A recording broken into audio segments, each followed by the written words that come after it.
So much, Alana. Road conditions only getting worse tonight in northern Utah, making for a messy commute tonight and into the morning.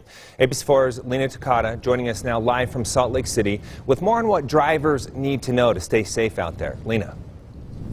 Glenn, it was raining earlier today, and that rain turned to snow right before our eyes.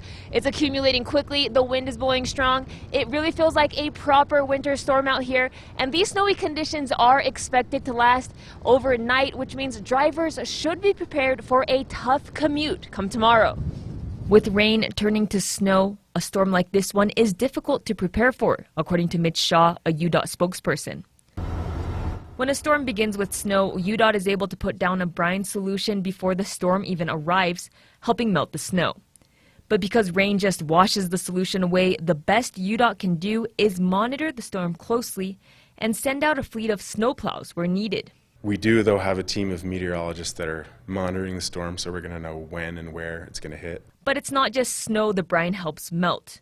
The brine solution also works to melt ice. Without it, roads are more likely to ice over, causing slick road conditions. Our plow operators out and clearing the roads as best we can, but there's going to be some lingering snow likely for tomorrow morning's commute, so we just want people to drive safe and be careful out there. Shaw says when driving, it's important to leave a large amount of space between your car and the car in front of you. Make sure your car's in good working order, make sure your tire's inflated, your windshield's cleared. Drive slower than usual. And pay attention and just be careful. And remember, safety is the priority. Those are good rules of thumb to follow in any storm, but for tonight, yeah, we, take extra precaution.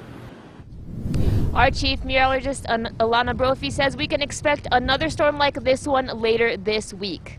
Live in Salt Lake City, Lena Takata, ABC4 News.